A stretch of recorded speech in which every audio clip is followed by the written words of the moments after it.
All right. Hello, everyone. Welcome to week number 9. This is week number 9 for It's Personal. My name is Raina Smith, lifetime resident of Arlington, Virginia. I'm a realtor, a mother, an advocate, and hopefully now a change maker in my community. After the death of George Floyd, some guys in our community just really wanted to do something positive for the community to see what we could do to shed light on this situation. So today I'm going to introduce my brothers who grew up with me in Arlington, Virginia. So we have Mike J. Say hi, Mike. What's going on? Hey, good to see you. We have Devon Drayton. Hello, everyone. How you doing, Devon? Hello. We have Mark Smith. Hello, hello. How you doing, Mark? We got Doing Andre well. Wallace. How you doing, Andre? I'm doing great. Good. Then we have Alfred Clark on here. Okay, so Alfred's not here today. okay, that's okay. We're missing Alfred, but the last and not least, we have on here Kenny Staten, who is the person who founded this. We're so grateful for him. How you doing, Kenny? I'm doing all right. All right. Good to see you. So we have a show today that we're going to talk about the Black community and the police. We are excited about this show. We have questions from the police, and we have 2 special guests today from the police department. We tried to get Arlington County on since we all originate from Arlington, but they were not able to join us. But they may join us in a show later, so we'll look forward to that. But today we do have 2 special guests that we're happy to have. So we're going to say hello first to Jennifer Ford. She is from the Fairfax County Police Department. She's an ex-police officer, and you can introduce yourself a little bit, Jennifer. Hi, Raina. It's nice to meet you as well. I think what you all are doing here is it's absolutely amazing. I've known Kenny since I was in high school, which has been, just a few years there. But this is a tough subject, I think, for so many people, especially me. I grew up down in Duval County in Jacksonville, Florida. I went to predominantly Black high school or Black schools up until high school. Got myself into some trouble down there and was sent up to Burke, Virginia, to Lake Braddock High School to live with my dad. Total culture shock for me. I went from, Duval County to, Fairfax County, which is just night and day. And it's just a whole different world. So I've lived in different parts of different communities, as well as, could have been in trouble. I mean, I could have been behind those bars for stuff that I did when I was younger. So that's why I always kept that in the back of my mind every day that I put that badge on and I went into, the community, or I went into the jail, or I went into crisis intervention, whatever I was assigned to that day. I never forgot where I came from. So I think I've said enough here, and I'll get into more with more questions that you guys have for me, but I just want to say thank you for having me and allowing me to be a part of this. Thank you so much, Jennifer. And we'll have questions for you later from the panel. So the next person we're excited to have, I appreciate you coming on. This was last minute and he agreed to come on. Captain Orlando LILLY, who is the captain of the Baltimore County Police Department currently. He's also commander of the Youth and Community Services. So say hello and introduce yourself, Captain LILLY. So I'm originally from North Carolina, born and raised. Went into the military, actually had scholarships to play football and run track at a few schools. My parents got divorced when I was really young, so I made a grown man decision as a young boy, and that was to go in the military. But prior to that incident, I like sharing this piece about how did I end up in law enforcement. And when my parents divorced, we moved, my mom moved to Jersey City.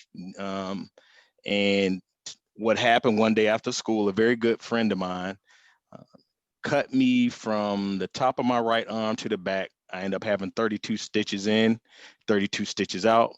I was on that, trying to figure things out as a young boy when your parents go through divorce and not really being capable to allow yourself to express yourself in a way and get that out. So I probably needed to go through counseling.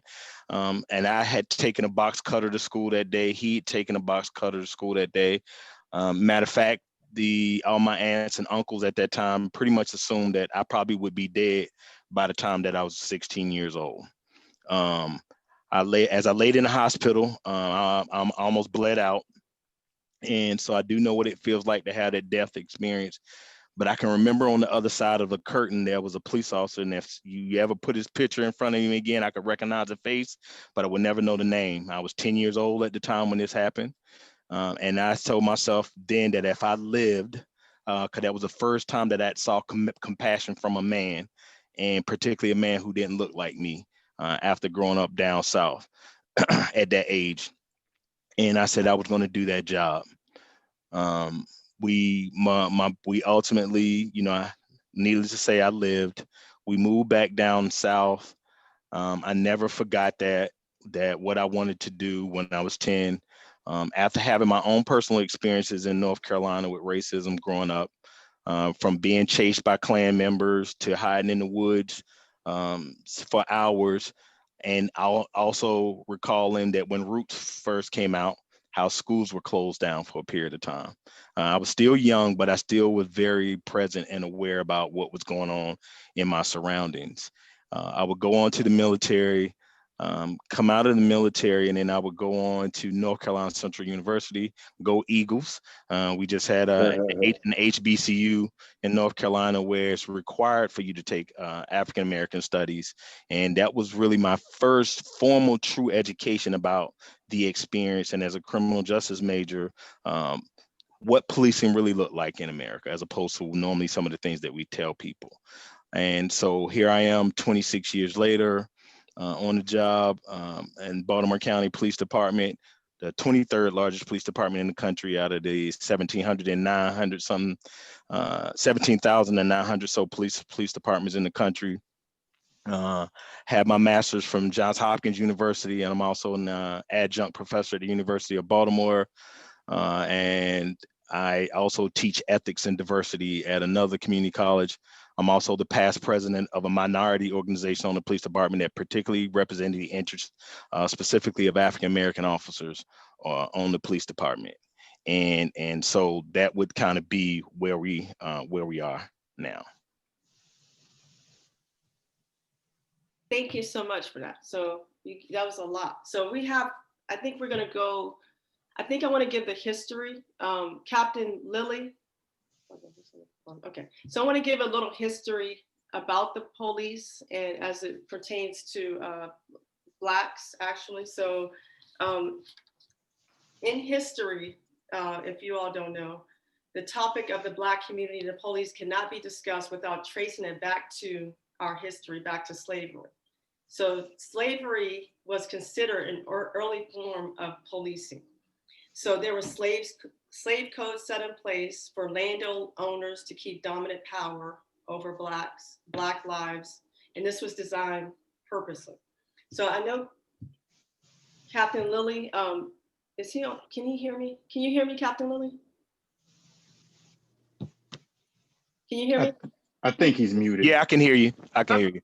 So I know that you, I think you teach history a little bit. Did you want to give us a little history, or do you mind? Yeah, so and this is the other thing I wanted to share with you, right? So currently what I'm doing here too in Maryland is we're doing these candid community conversations.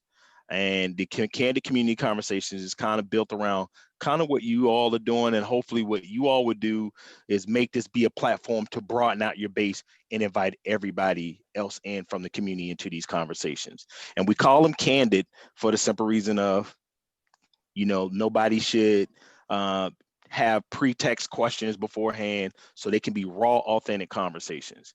And one of those things that we do in the beginning is kind of really give the history of policing. Normally, formally in police academies, we talk about the Pillian model and we go through all that.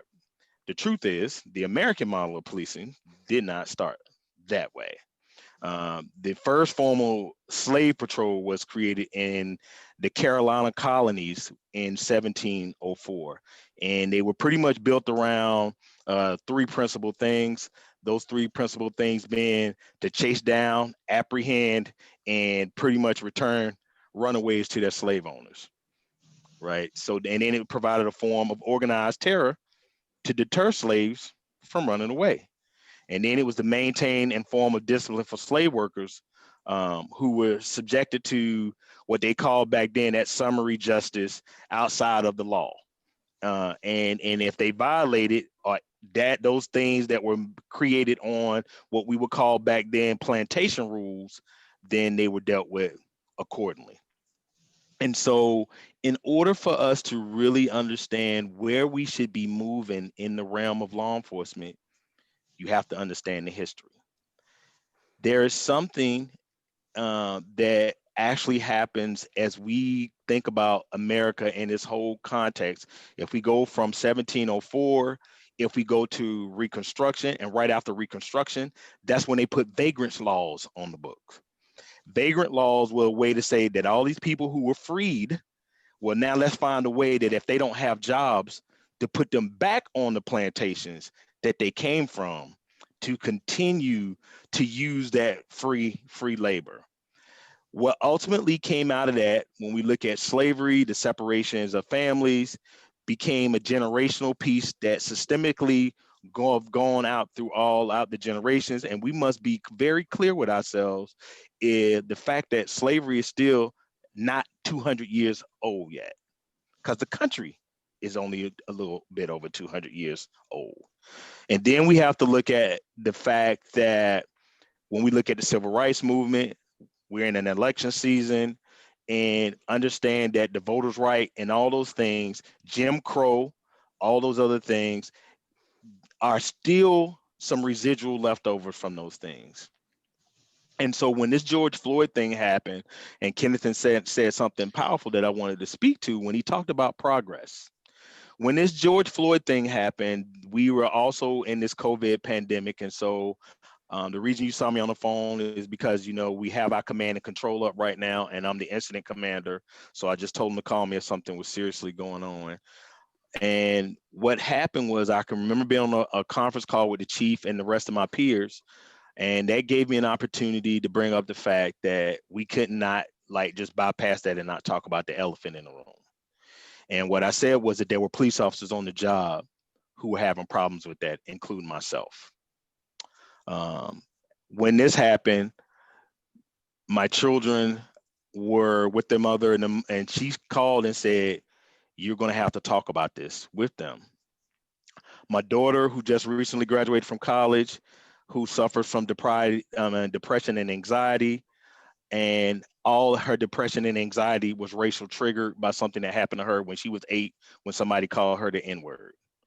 Now, me feeling like a kid that was down south, felt like I revisited my first time of being introduced to that word, and remember their mother telling me that my daughter just broke down.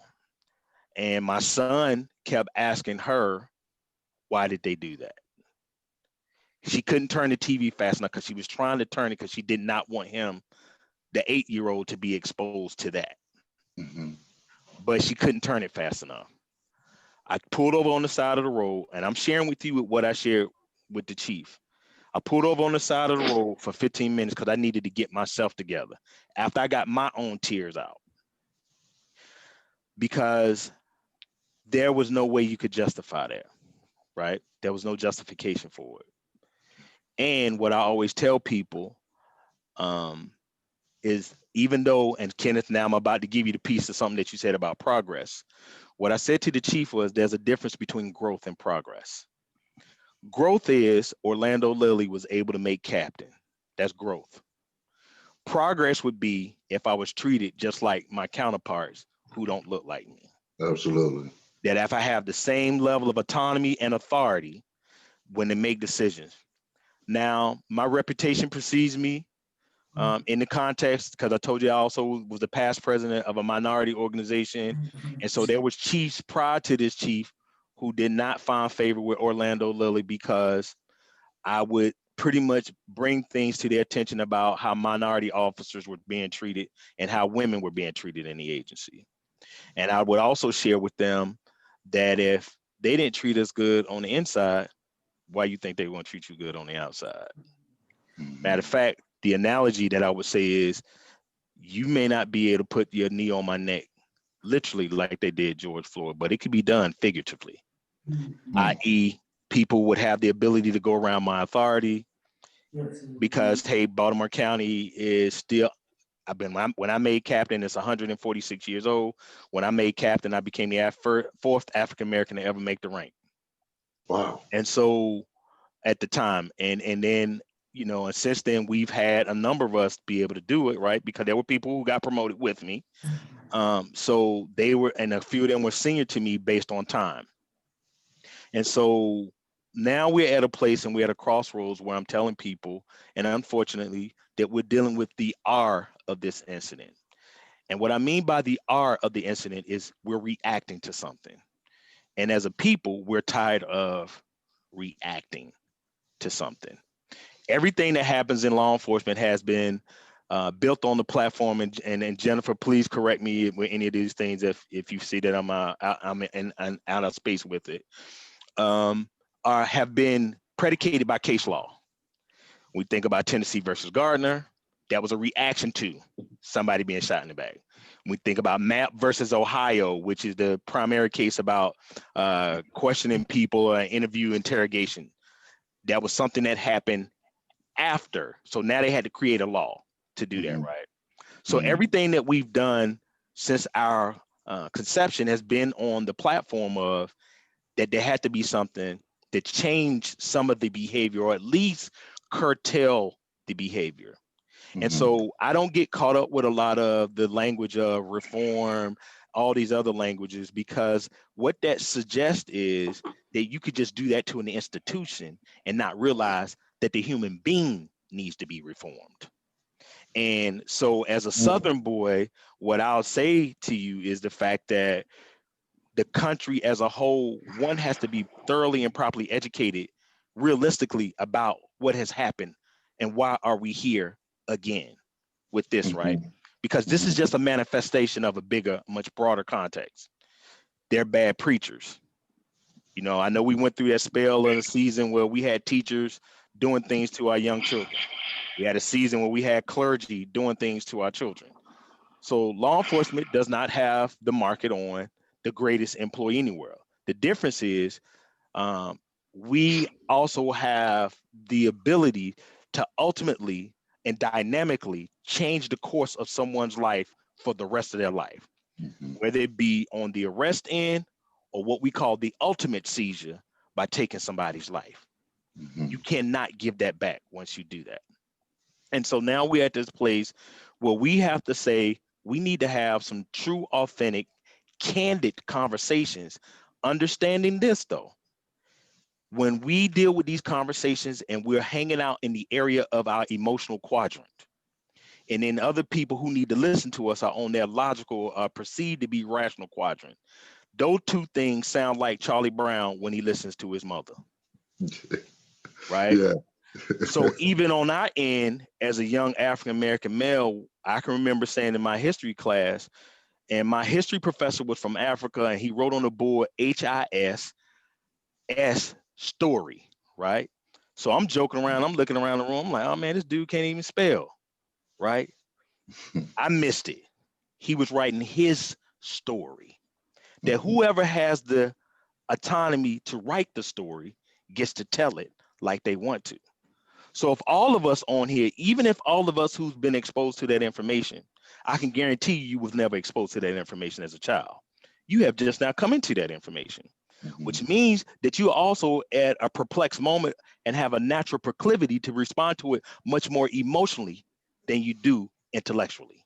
And so what I'm saying is, when I go do these community and these candid conversations with communities, I said, to be well equipped to have the conversation, you got to educate yourself and have all of the history, because many times when you're at the table, they know you don't know the history.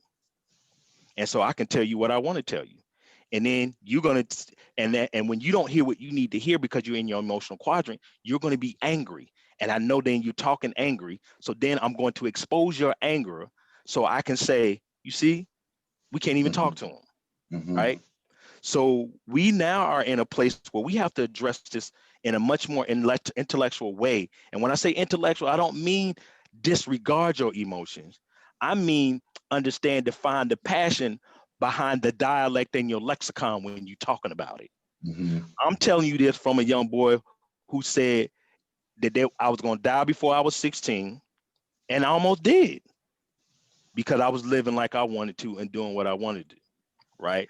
So sports became my way to rechannel that passion. But my pastor said this to me a long time ago, that you call to the preparation, that anything that you're supposed to do ultimately down the road, you've already been introduced to. And so Orlando Lilly thought that my primary purpose was going to be just to serve citizens and make sure I kept them safe, but not just safe from other citizens, safe from people who do not do this profession honorably with the level of dignity that you're supposed to do it with, and understand that you are a servant. Like, so when you said something to me about what to call me, I said, call me Orlando, because I'm a servant more than anything.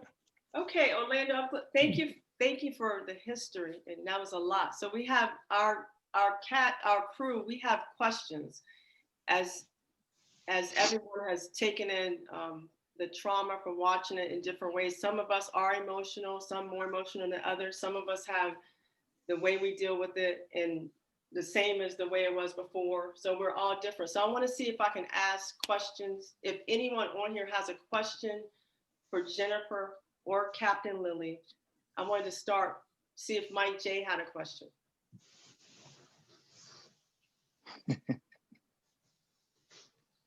I do. I got a few questions. Okay, But I'll start with one. As far as what you were going back in the dichotomy of the police department, this could be for either one of y'all. Y'all can answer this. What does the actual stop and frisk rule have to do with minorities, people of color? Who did that benefit, and how does that actually make America great again?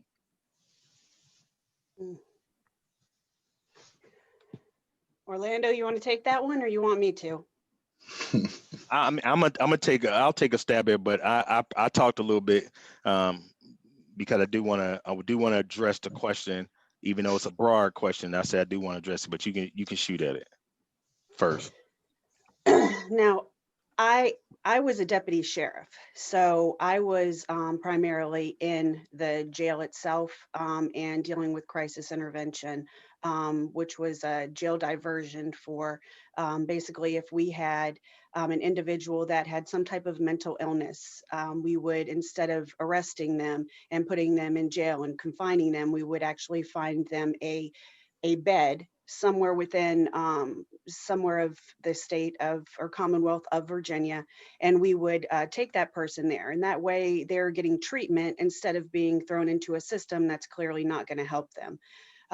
So when I'm probably not going to be the right answer for that, I guess what I do want to know, Mike, when you're asking that question, when you say like stop and frisk, you mean without probable cause, just for no reason at all, just being on the street walking and, you know, an officer just comes up to you and just says, all right, Mike, you know, put your hands on the wall, I'm about to frisk you. Is that what you're referring to? I mean, we could talk about that. I mean, it all goes under driving while black. I look like a terrorist. You look like you might have a bomb in your book bag. I mean, it's several different reasons that it could be stop and frisk, but they label it all under stop and frisk. To me, in my own personal opinion, I don't know. I never worked that way. I never thought that way. And so to me, there would have to be a serious probable cause. There would have to be a reason for me to stop you in order for me to actually, you know, have a reason to do anything like that. There would have to be a reason. Now, can that reason be dark tint and, you know, dark tint on your car and bass? Well, yeah, that pretty much can, because if, you know, the ambulance comes, you know, you have your music up so loud, you know, maybe you can't even see out if you have 4%, and maybe you can't hear them coming. You know, I mean, it can go any way at any time. I guess it just depends on the circumstance. I'm not a big fan of, you know, going after anyone for something that there isn't, you know, justifiable reason for. So I'm not going to be your right answer because I can't answer for, I see where you're coming from 110%, but that was never Yeah. anything that I did.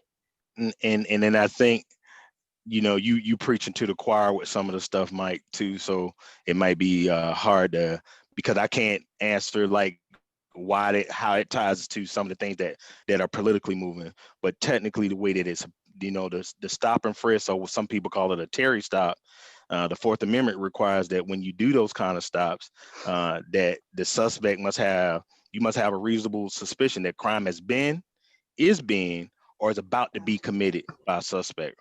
So all of them, like, we hear these terms and people throw them out on TV, but then some, not all, but some people get into what I like calling creative writing and trying to justify the behavior, right? We're not going to sit here and act like that doesn't happen, because it does happen.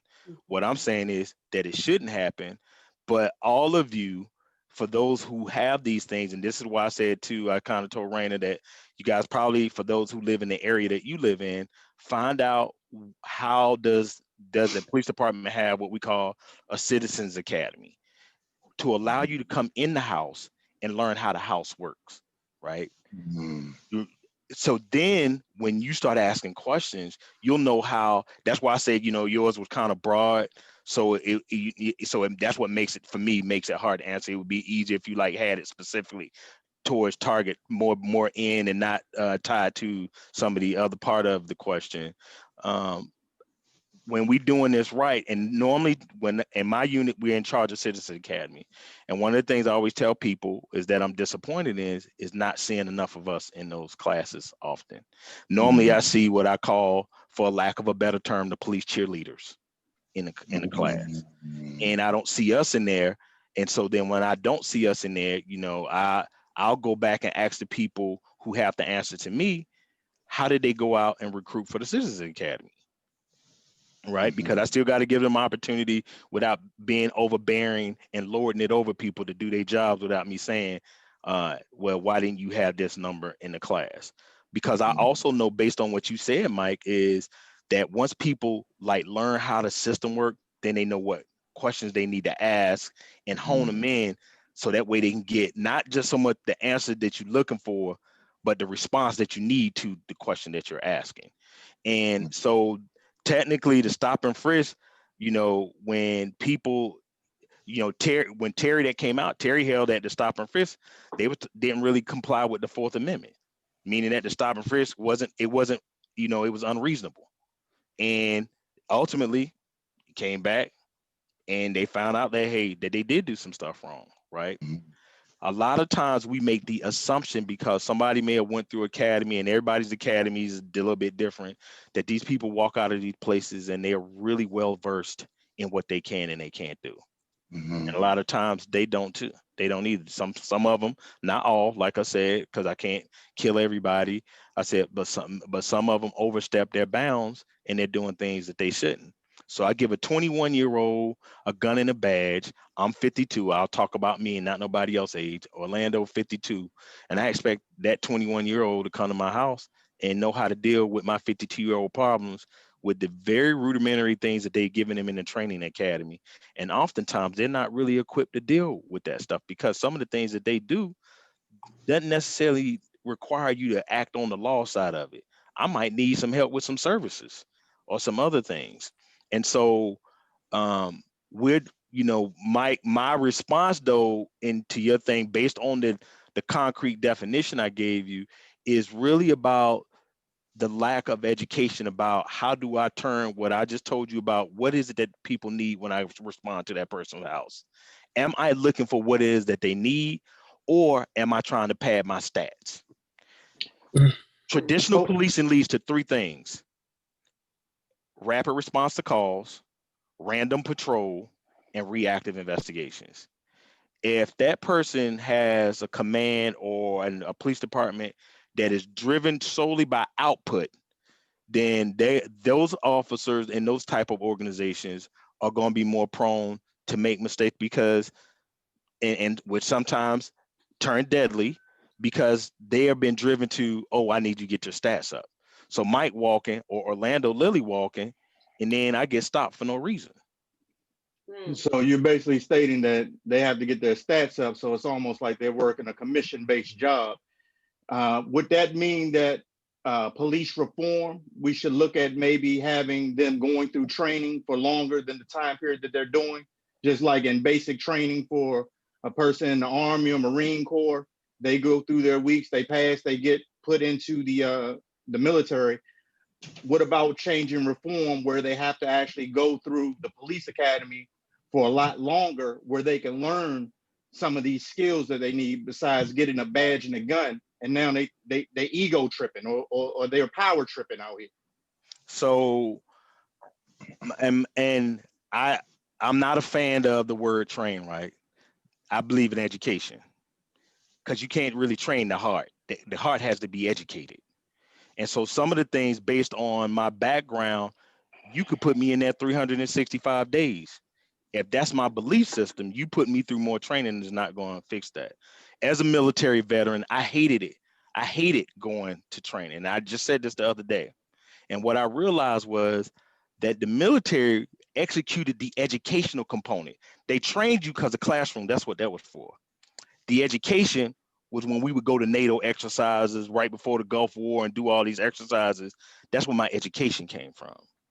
So what I believe is that there has to probably be something more on the front end of how we screen for service, as opposed to people who just may, because because the number one response, because I also have recruitment under me as well. The number one response when we ask people, why do they want to be the police, is that they say they want to help people. That's the number one response. Okay. And so I think that there's an educational component. I don't know necessarily would training be the thing that would extend that and make that better though. Thank you, Captain Lilly and Mike. Those were good questions. We have a couple of other questions. Devon, you wanted to ask a question of one of them? Go ahead. Yeah, it's either one of them. But before I start, I cannot let Officer Lilly talk about North Carolina Central without letting it be known that, we got Virginia Union Panthers on here as well. I always make sure that's known. But aside from that, my question is kind of broad, but it's something that Kenny and I actually spoke about earlier. Police officers are human beings, and part of being a human being comes emotions. One of those emotions includes fear. I'd like to know, as a police officer, what is your biggest fear? And at what point does that fear take over your emotions during the course of your duty and your time that you've been a police officer? Jen, you want to go first? Sure. I think while I was in law enforcement, my biggest fear was not coming home to my son.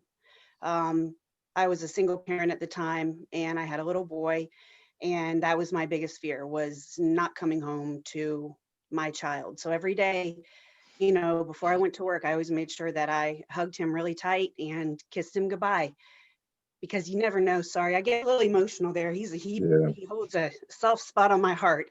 Kenny knows. But yeah, that was my biggest fear. And another one was, letting someone else down, and that someone else being the people that I was responsible for every day, which was inmates, convicts, whatever you want to refer to these individuals as. I refer to them as humans. People make mistakes. When you make a mistake more than once, it becomes a habit. Mm-hmm. But there's a big difference between the two. And I do believe that anyone can change themselves if they want to. So that's, probably my answer. Well, definitely my answer was not coming home to my child. Great, thank you. Mm-hmm. Officer Lilly? So for me, I guess I never feared death, because I know what it felt like to be shot at, and and I shared my story about getting cut and things of that nature and stabbed. My biggest fear was that I would not have served people the way that I felt like they needed to be served, and it's still my fear. It is why I'm on this. there's clearly some things that I need to be doing as the incident commander, but I also feel like that it was an accident that Raina texted me about a question and then I not be here. And so I feel like that my fear now is how many more people are there that's like Lily who really want to say, hey, we got to make sure that we're engaging with our communities and not participating. Partnerships can be broken. Relationships are forever, even when it's hard. And so my mindset now, we're in the season where we have to realize that we have to be about strengthening the relationship. And maybe that even though I don't want to carry that burden by myself, because I feel like it's a burden. And some of these conversations I've had with Raina when I would be really stressed out about the job, about things that would happen inside personally, with African Americans personally inside the job. But now I'm realizing that, well, okay, I don't get to take a break, right? Because there's still something for me to do. And so my fear now is, am I doing everything that I can to make sure that when my son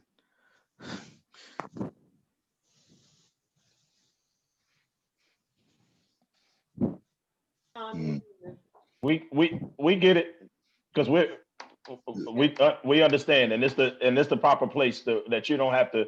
First of all, it's okay for Black men to cry. Yeah. I'm gonna state that first and foremost.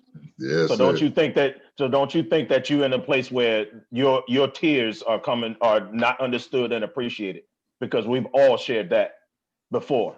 And if I can have a moment while you get yourself together, Officer Lilly, something that stands out to me is, Jennifer mentioned her fear is to not come home to hers. And I know for a fact, as a parent, the people walking around our community of Green Valley or Baltimore County or Fairfax, we also have those fears too. And it's been too often that it's been mamas that sent their kids out with that fear, and that became a reality. Yep. So I say that, and I laid the context and foundation of my question with the human aspect, is because just like everybody just sat up there, we understand the emotion behind it. We're parents. There's a side of that when police officers are patrolling the communities, just like they have two sons or daughters at home, that person that they might be, to Mike's question, racially profiling, has a fear that they might not get home to theirs. And on top, in our community, we don't just have to deal with police officers. We also have to deal with sometimes perpetrators within our communities that will also affect us making it home to ours.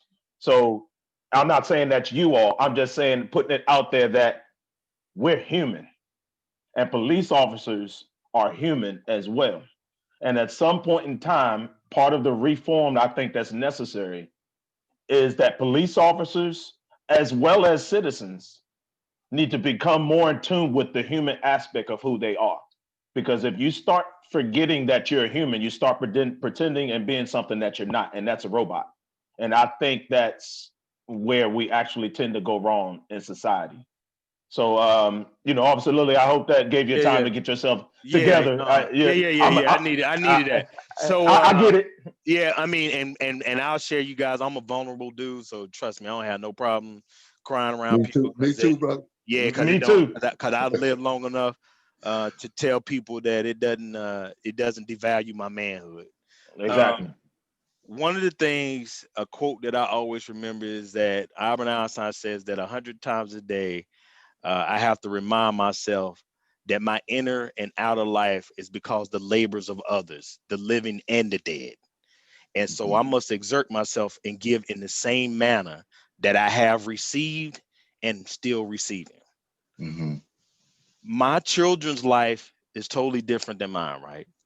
But I want my child to have a life. I don't want my son to ever feel like when he gets in a car and gets old enough to drive, that he got to worry about the people who are supposed to protect and serve him. And I didn't think about myself. So I checked on their mom one day. I said, so tell me how you doing. And she broke down and cried and said, you don't always drive that police car. Sometimes you drive in that truck. And I don't know if you get pulled over, what's going to happen to you. And I have gotten pulled over and had experiences. But because I'm a police officer, I always kind of let it play out to see how far it was going to go before I let them know I was a police officer. Because Right, I'm we not don't have that privilege. right. Because but the other part is I'm not my story to you though is my point is I'm not immune, right? Mm-hmm. Mm-hmm. Like you don't have that privilege of being the police officer, but I'm in the same situation you in that car because I don't know what they're gonna do. I'm not gonna move, right? I'm not gonna do anything to bring attention. And then when I'm off duty in my civilian or my POV, I still might have on my duty weapon. And I might have to say, hey, I got my gun. I'm a police officer, right?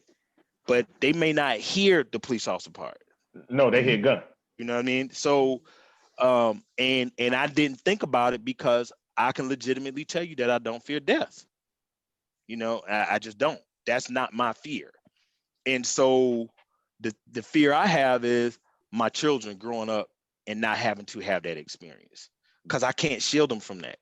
You know, you all know as African-American parents specifically, we have to time when we're going to have that conversation because we have to have it. Yeah. And so my fear is that, hey, that we've not done enough work that when my son or my daughter have their own children, that they don't have to have that conversation because that's my goal. Absolutely. I respect that. I appreciate you. Thank you. I'm done, Raina. You can go on. I appreciate you all. Thank you very much. Okay, thank you. We're gonna move to, let's look at Kenny. Kenny, did you have any questions for either of them? I did. I have some questions for both of them. And I can't say enough. I want to thank you both for being here. And this is great. I want to briefly start out with saying what I was going to say before the podcast with Jennifer. When I was incarcerated, I believe it was about 2 a.m. I hear a knock on the door, and she's like, "Kenny," and I'm wiping the cold out my eyes. I'm like, "Yeah." She's like, "You don't know me?" And I'm like, "Nah." She's like, "Disregard the name. I got married." And then I looked long enough, and then I called her by her older name we used to call her. And I said that to say she saw my name on the computer and came and checked on me. And her first words were, you know, and she's working there, was, "What can I do for you? You know, and are you okay?" So if you would, Jennifer, and save me a little bit of time though, but I want you to briefly get into, if you don't mind, why you left the force, and because you talked to me about how you were looked at as being too kind. So I want you to touch on that and save me some time for a question for brother Orlando. Sure, no problem. So yeah, I remember that. I remember seeing your name when I was down in the receiving area, and I was like, okay, that's not a common name. Let me look this up. So, you know, I looked it up and I was like, damn, I was like, oh man, come on. So I said, all right, you know, I was getting ready to leave, and I said to my partner, I said, you know, I have to do something first. And I did. I needed to make sure you were okay because, you know, yeah, it had been some years or whatever, but I know Kenny. I know who Kenny is. And I didn't even need to see what you were in there for. I didn't care. It didn't matter. What mattered to me was that you were okay. And obviously, you know, being in the position that I was in, there was only so much that I could do for you. But maybe just an ear would have been enough, or just knowing, you know, just like you said, that somebody cared that you were okay back there. And so, yeah, so I worked for Fairfax County Sheriff's Office from 2007 till 2018. And I was on the first team for crisis intervention, like I had said before, and I was chosen for that position because of my empathy. Now, I was never like easy on people. I was firm, fair, and consistent. I never changed. I was never, like you said, well, I mean, I was kind, but kind to the point of I'm going to listen to you if something is wrong. Because to me, just because you're behind those bars doesn't mean that you don't need someone to talk to. You know, a lot of people that end up in situations like that, they don't have someone to talk to. So, you know, if I'm not viewed as the enemy and this badge isn't looked at as, you know, I don't want to talk to you because you're going to judge, or this is going to go to my case. No, it was nothing like that. It was a matter of, you know, let me just talk to me, tell me what's going on, because at the end of the day, listening to that person may have saved them from hanging themselves. It may have saved them from doing something that happens when you get desperate and you get in bad situations. But you know, I was on the crisis intervention, and I was chosen for that team so that because I did have that empathetic side. And it it was rough. My son, I was previously married to my oldest son's father, and he was in and out, and that caused a huge problem with my son. And one day he was just out, and he didn't come back. And my son was asking questions that I just couldn't answer, and I told him, you know, adults make mistakes. So with that being said, I won't go into all of that, but my son turned from this straight A student to a straight F student. I was getting calls every day. He was fighting. He wasn't doing his work. He went from being this amazing, you know, wonderful, well-behaved child to just being defiant and angry. And so I was sitting at work one day, and I got a text from him, and he told me that he wanted to kill himself. And that right there crushed me. I worked for an agency that is not empathetic to their employees.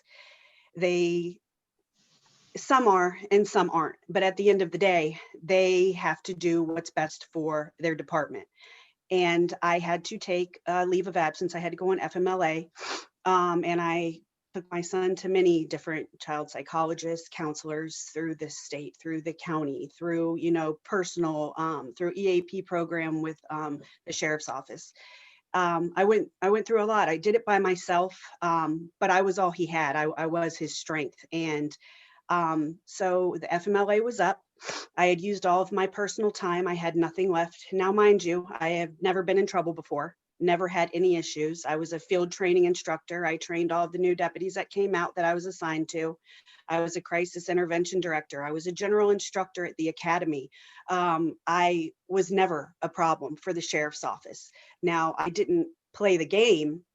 As some may say, you have to play the game, you have to kiss ass, you have to do. I didn't do that. I was myself. I never forgot who I was, and I wasn't going to change and be something that I wasn't. But first and foremost, I was a mother. Before I put that badge on every day, I was a mother, and my child was hurting. And they were not supportive of me needing more time. And I honestly, I mean, they had to do, I guess, what was best for their department. And so they wanted to take my rank. They wanted to demote me, and I fought it. And when I fought it, the sheriff wasn't too keen on me fighting against her captain. And she said, you know what, I'll talk to you about it tomorrow. So the next day I had to come back. I had reached out to the union and spoke with the attorney. He told me to allow the sheriff to know that I was, you know, that I had spoken to him, and, you know, that I wanted to speak to her. And he had told me exactly what I needed to say. I said that to her. So I went to work the next day, you know, regular day, wasn't expecting anything, got called into the sheriff's office, never a fun feeling. And when I got in there, she didn't want to hear anything else that I had to say. And she told me, she said, well, it was recommended that you be demoted. And she said, but I'm actually recommending that you be terminated. So she had internal affairs outside, which was completely embarrassing.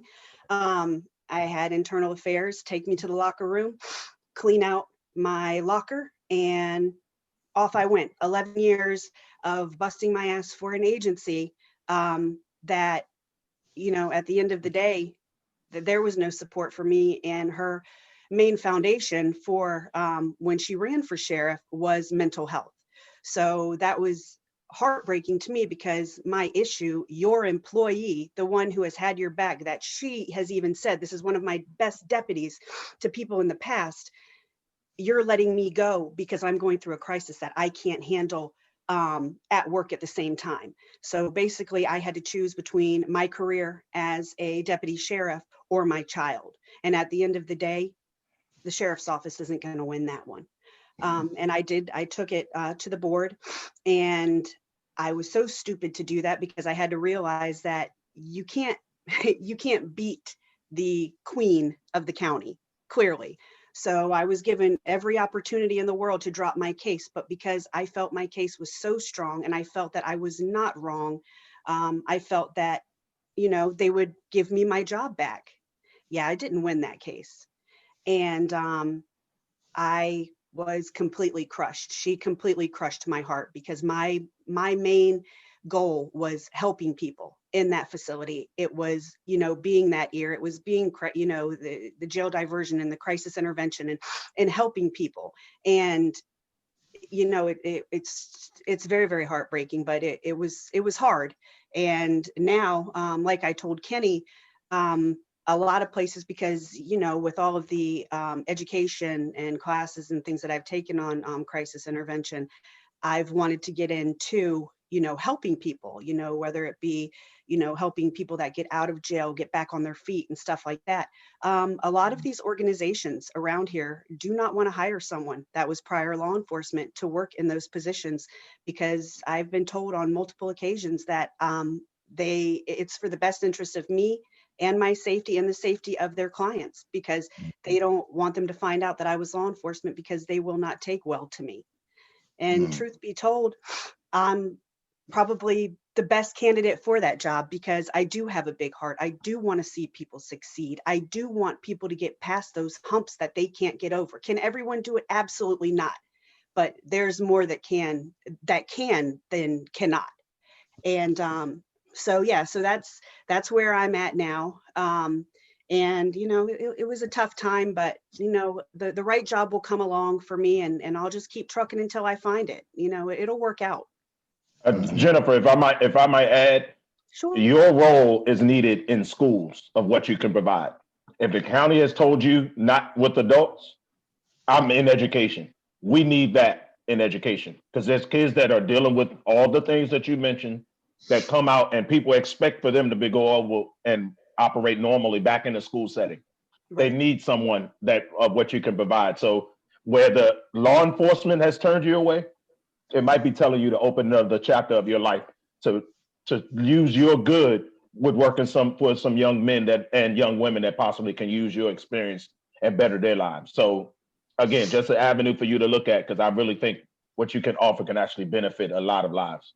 Absolutely. I appreciate that. That means a lot, because that is, you know, that is what I want to do. I don't want to see people go through what my child went through. You know, it was rough. It was hard for him.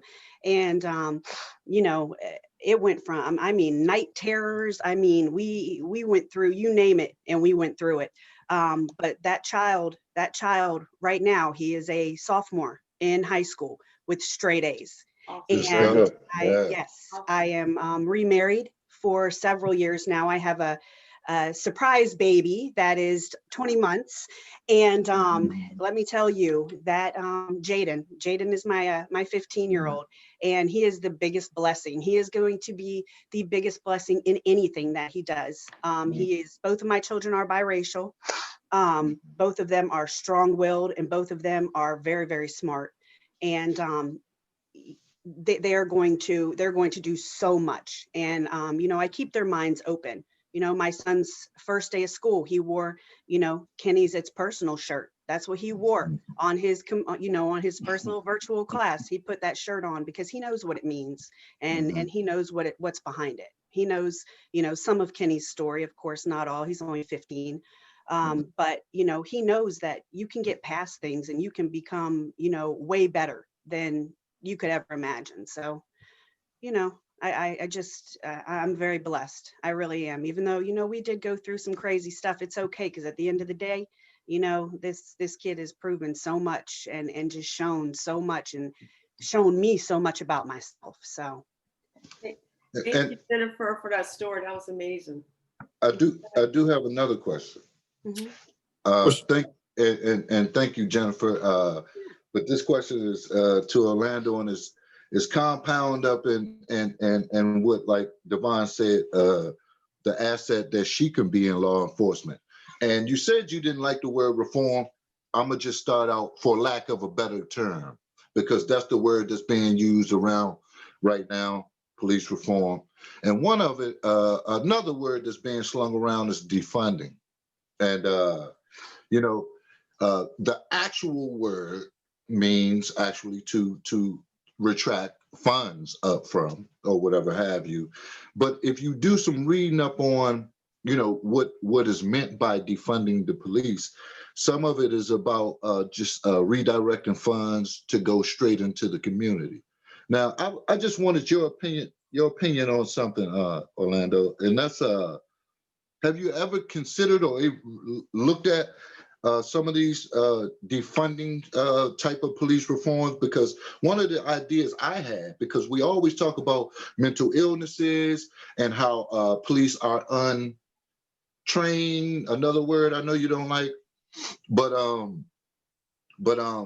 is there enough money to set up a whole nother tier of police that where they are more trained for emotional or like mental illness type situations? Because a lot of the situations that we see on television that escalate to fatalities are situations where I feel like, did we really need an armed officer there initially? Just to take, for instance, a brother selling cigarettes. I mean, he's selling cigarettes or whatever have you. Do we need someone armed accosting this person? You know what I mean? So I want to know your thoughts on maybe having a whole nother tier that deals with that can be dispatched out in situations where maybe a armed officer isn't needed. Okay, so first, give my disclaimer. So it's not that I don't like those words. I'm a wordsmith, so I believe that people should always make sure that they're using proper words in their context. Yes, sir. But what I would say is too, even with that then leads to making the assumption that some police departments don't do that, right? This is why I say I'm a big fan of looking at police departments who have citizens academy, so you can fully be aware of what it is that they offer. Like we have a whole unit that's dedicated to wellness. They have psychologists and psychiatrists. Matter of fact, I'm hiring right now a victim services manager who's a professional. We don't like, we found out they don't really like civilians as much. So it's a professional staff person who's a clinical psychologist. And so some police departments do have that. And so so there are some police agencies are much more progressive, have those things in place. So this is why I said it is the assumption that they don't have those things. And then they're not realizing that, okay, well, maybe what you're saying though, which is, okay, yeah, is there an opportunity to reevaluate and reassess what did we do and where did we use these people? Like we have a full team that works 24/7. And they work all around Baltimore County. There's a clinician that rides with the officer. So these people are on call. And when I say on call, if an officer arrives to a place and they think that this is the best place for those people, we have that. We do that.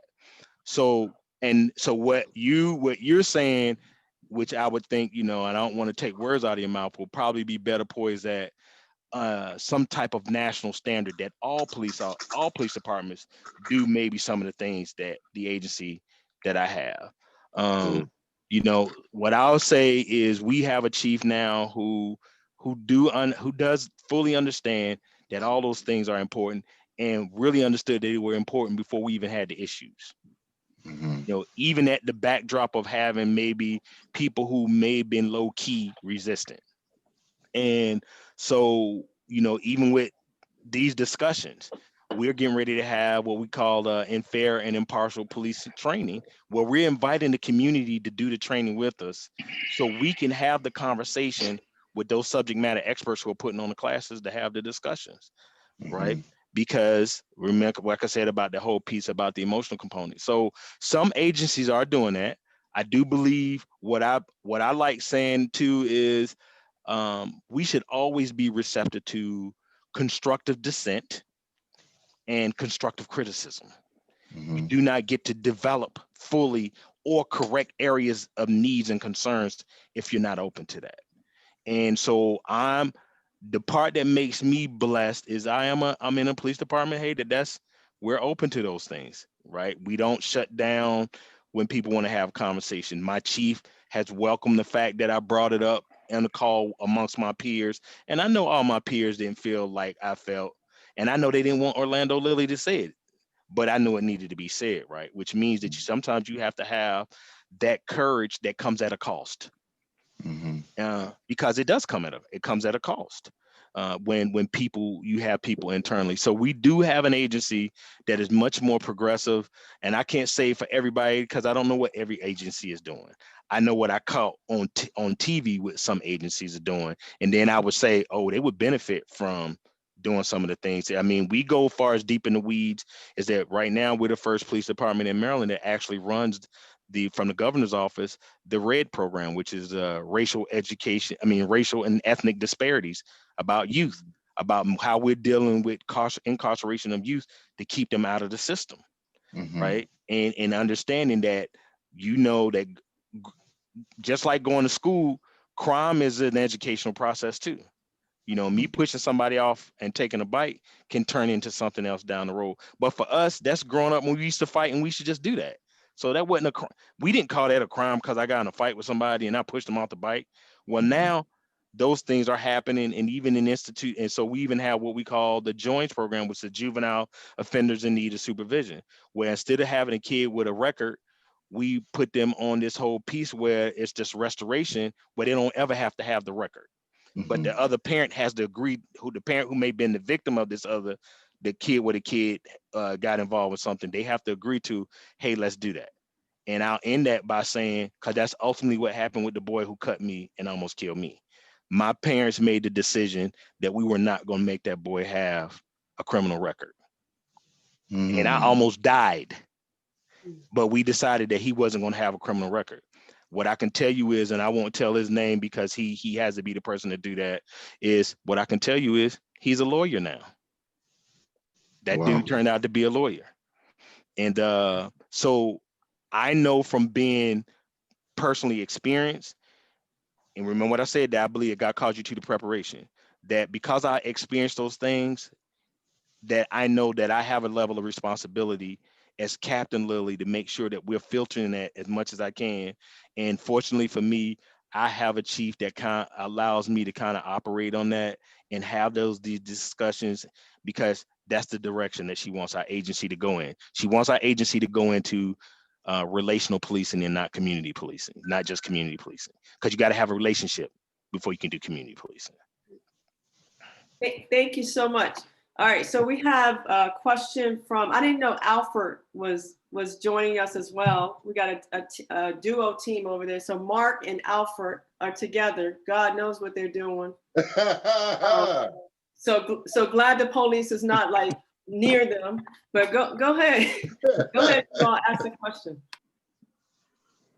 Hey, I really enjoyed hearing everything that you all had to say, and I do thank you all for being a part of the conversation.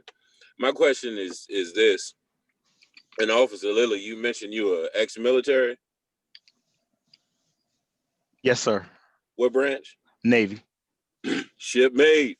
I like your style. That's why. Anyway, as citizens, as citizens on the outside end, not part of the organization, not part of the blue, not part of that infrastructure that you being in the military, I know you know firsthand, but also in Jenny, you know as well how officers who feel a certain way and know certain things need to happen, but because the organization protects itself, what lobby could we do as citizens to give officers that are on duty, that see that want to call something out, and then they go through the proper channels and follow on their complaints or da.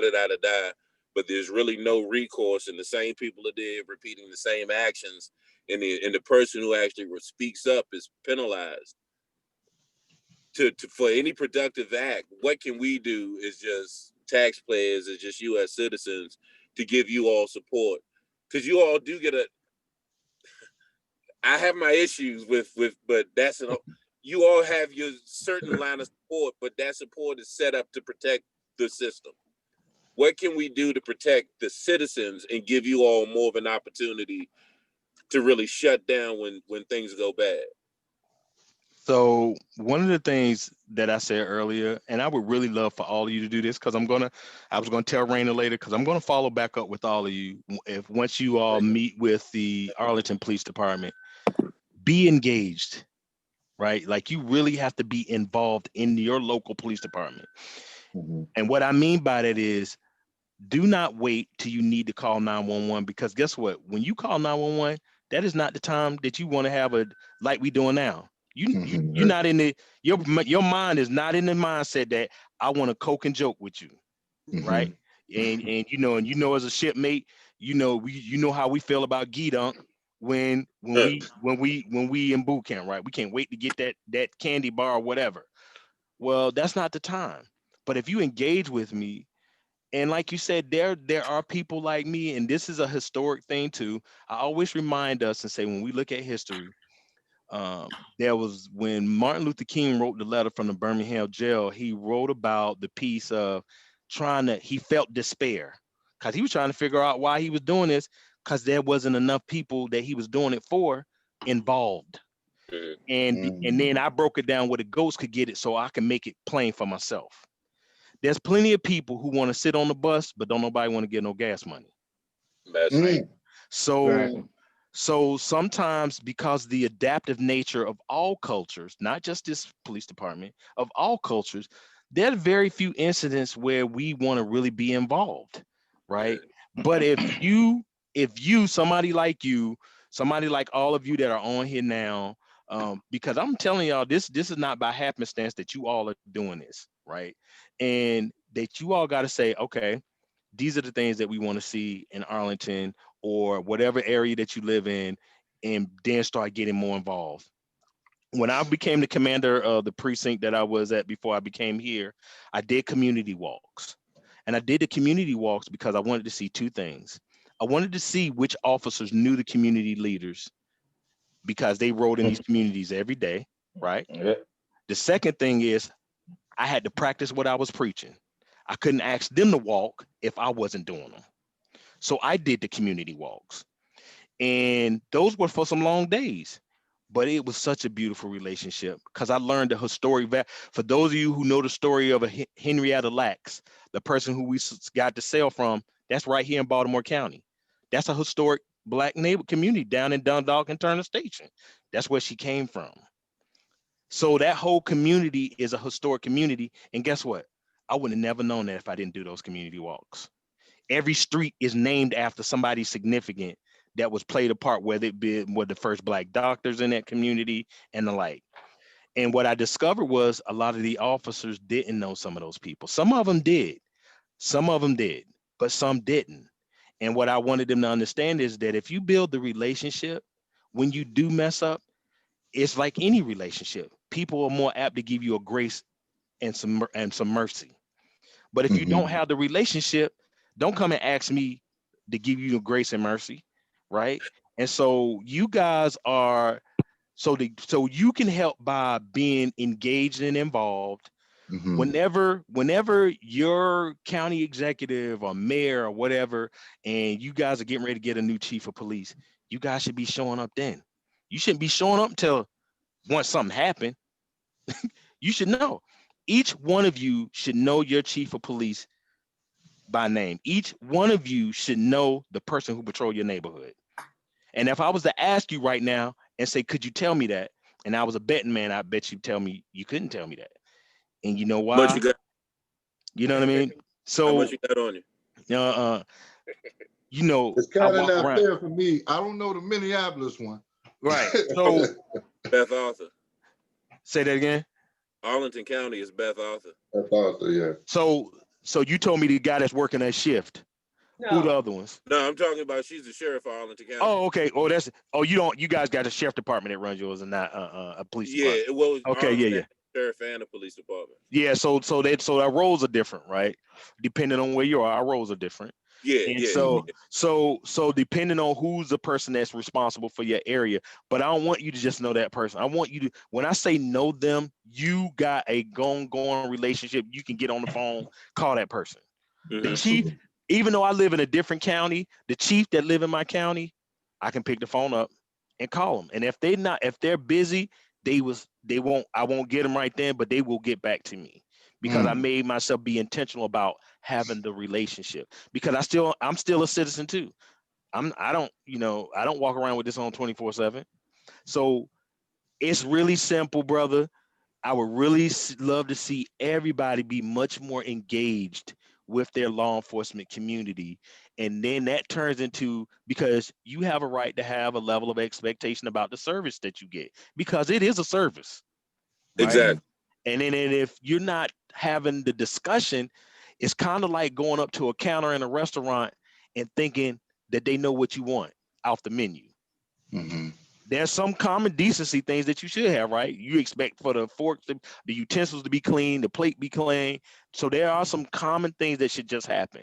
But the other things, you have to kind of say, hey, these are the things that we expect, because people, human beings, are not, just static people. We're dynamic. We're constantly changing. And as that change occurs, if you don't have the relationship, you're not intact with what's changing, and then you don't get to play a part of the change. So my biggest thing would be engagement, but there's so many things that come under that umbrella of engagement. I get what you're saying, but to kind of be a little bit more pinpoint focused on it, what I'm talking about is, like, for instance, when there's an issue that you have with a police officer, and typically you say, well, what's your badge number? I'm gonna file a complaint. File a complaint. It goes through the motions, but then it's maybe I'm wrong, and I've never been a police officer, so I don't know what happens on that side. But from my side, I don't see anything that ever happens.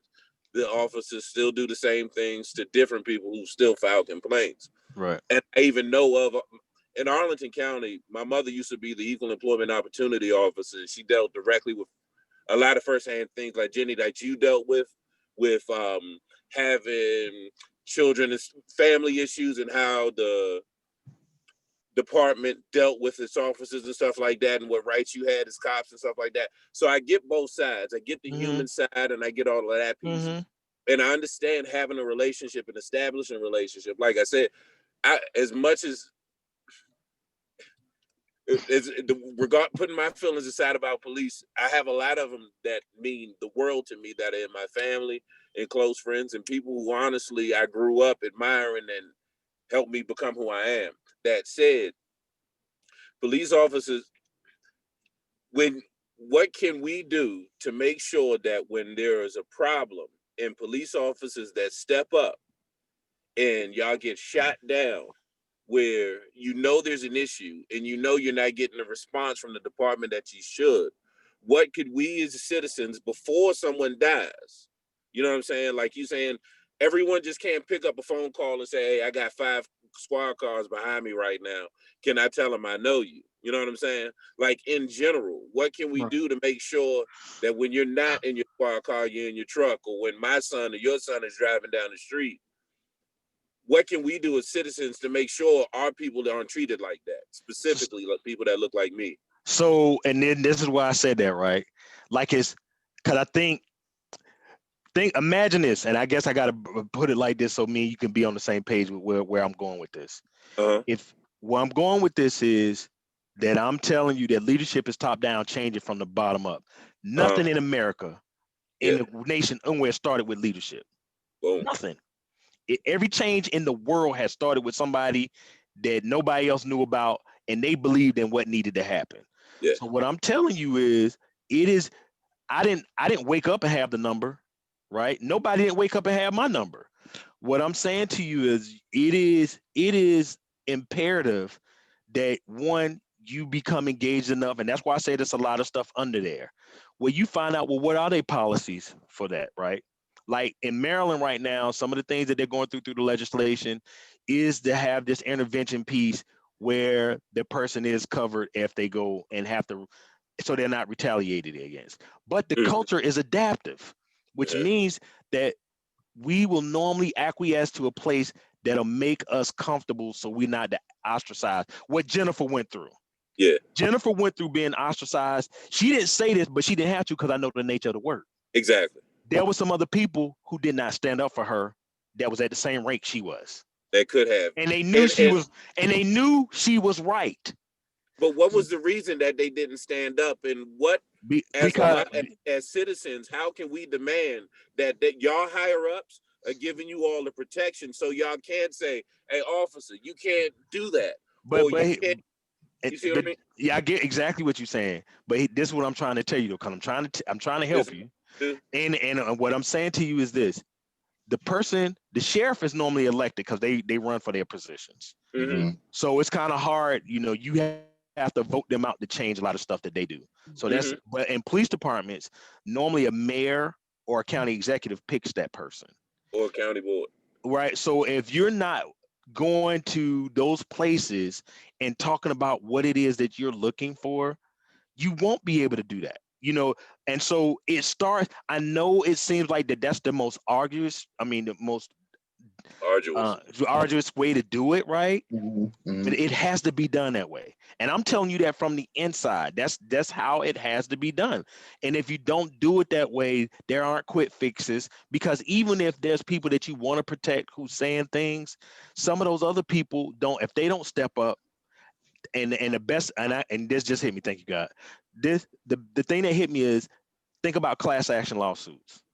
Class action lawsuits means that you had a group of people who all said, oh, this was happening.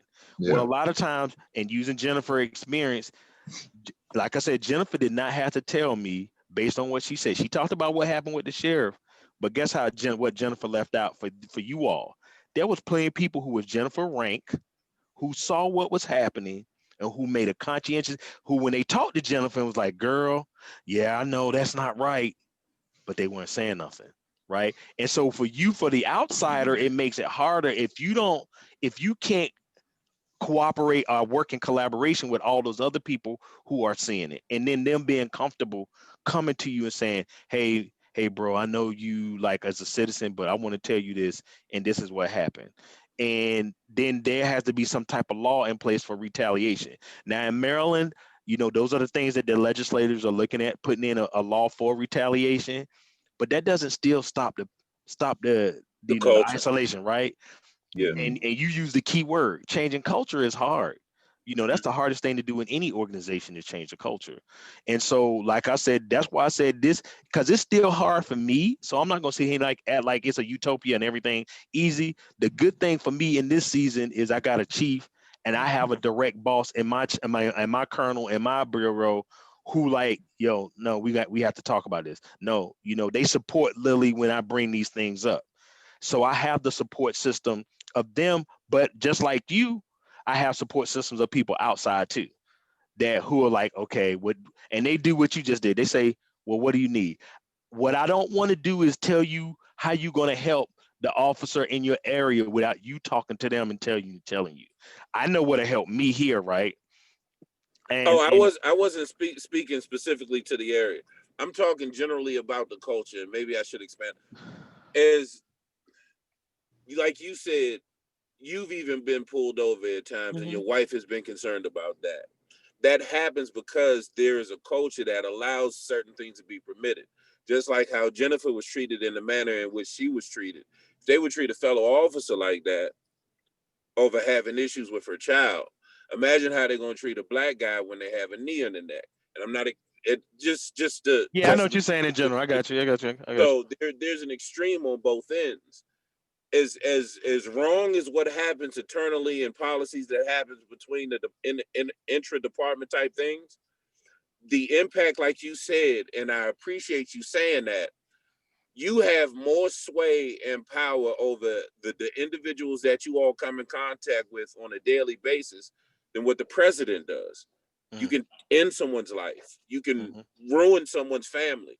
Talking about people being taken away from their kids. And it could be a bad day. It could be a fact that and it's the human error component of it.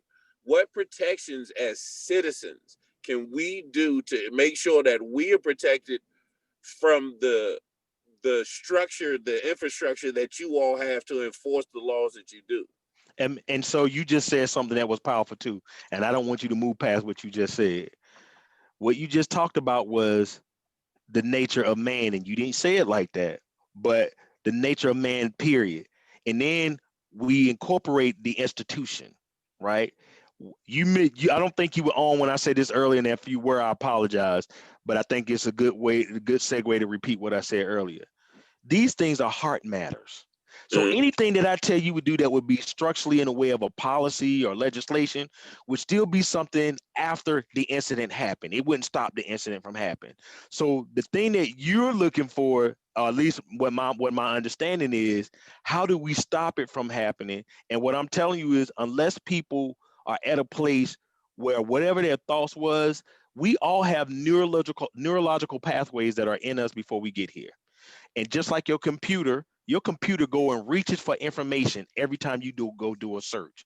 Well, if all I got of you is a stereotype, that's what I'm dealing with. Even if that person was able to get through the job and not show any signs during the background investigation or the psychological evaluation to show that they had a higher propensity to be biased or show any kind of level of racism or discrimination. So what we're looking at is what we call those kind of tests that will allow you to, like, every 4 or 5 years, and saying, what they call the implicit bias test. Where that person kind of says, okay, you've been on the job for 5 years, knowing that people can be inundated by the culture after a while, and saying, okay, let's take this test. So those are some of the things that are starting to happen. And so those are things too, but as a citizen, for you to be able to protect people, yourself, and then help the police department, some of those ideas sometimes might have to come from you, which means that you have to be better educated about, well, what is out there to determine bias, right? When I had to go to the FBI National Academy, I took a class on emotional intelligence. Now, I did that when I was getting my master's, but I said, no, I really want to understand this, because this is what I learned. I learned that it's very hard to increase your IQ, but you can your EQ, which is emotional quotient. And what I realized now, I said, oh, you know what? All of us, I don't care what job it is, but particularly this job, have to start learning how to develop emotional intelligence, which then comes on the back of cultural competency, which then comes on back on cultural literacy, understanding words and language. Because I had to tell somebody yesterday, I'm like, well, if somebody come to me and tell me they don't like Black people, that's a bias. That's not racism. Racism would be then if they started making decisions based on me being Black. Exactly. That's racism.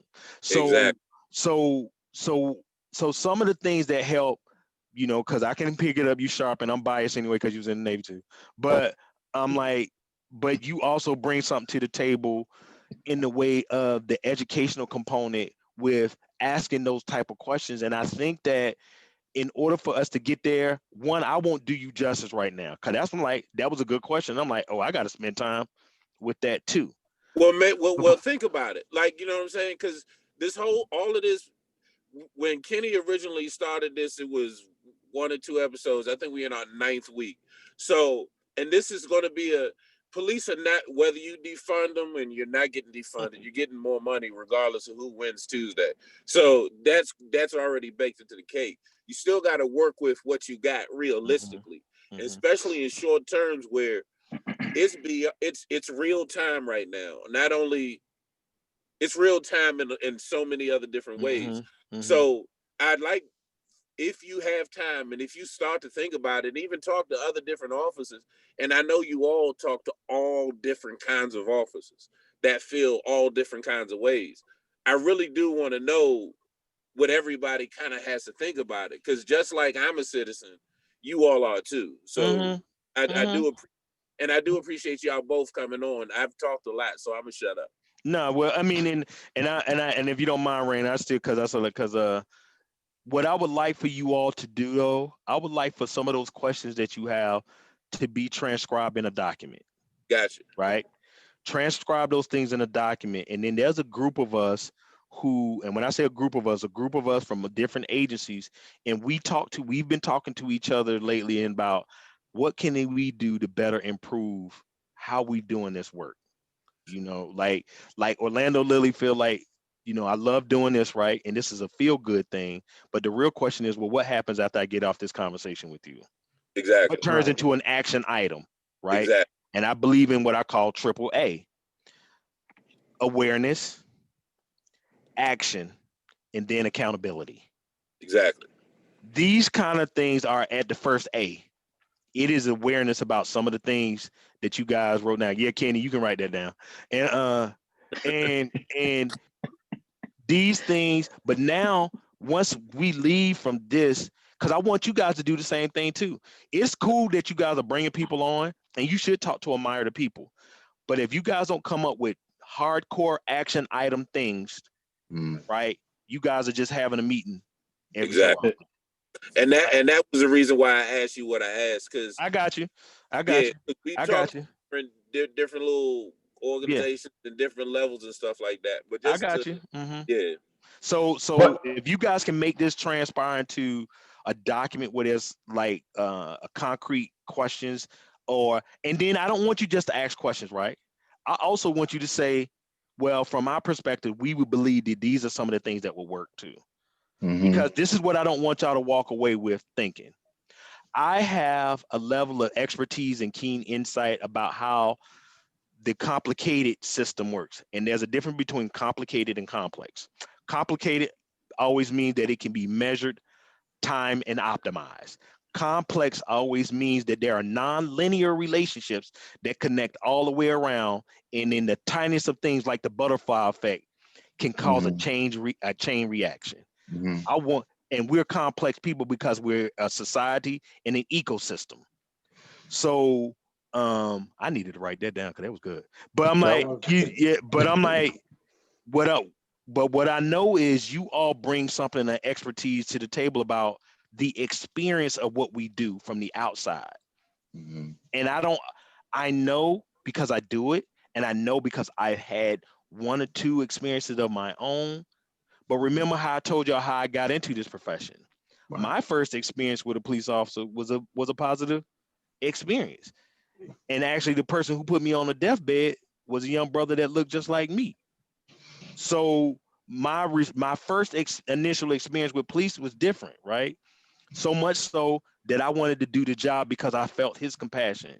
And now what I'm learning is my mission is changing, even based on the conversations that you all are having, because this also adds to that last A when I hear you all, and that's the accountability piece.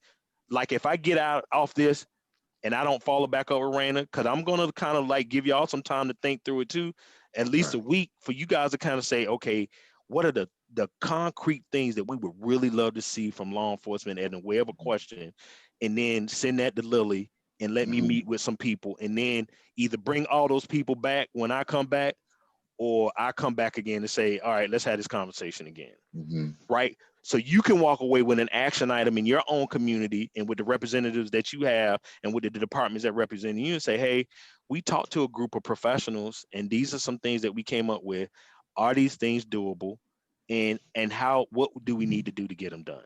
Because what you guys didn't say this, but the mere fact that you got together, this is what I know. You guys know that y'all can't wait on the organization like the police or anybody else to make our communities be communities. That is correct. Absolutely. We do know that. So I'm glad you made that point. Thank you so much. So do we have time for one more question? Do you have a question, Dre?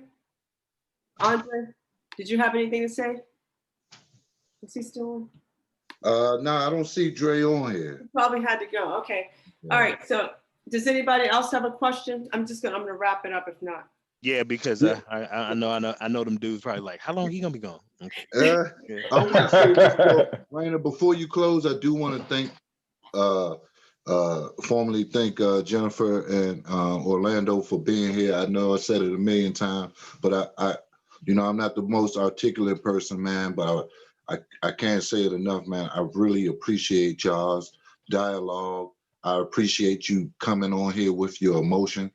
I'm an emotional person, so I felt you, Brother Orlando, because when I started this, I didn't have any, I don't have any children, but I started this with little ones in mind because, you know, Kenny loved the kids, and I just don't, I've had some bad experiences with the police, and, you know, those encounters, you know, I wasn't a good boy at all.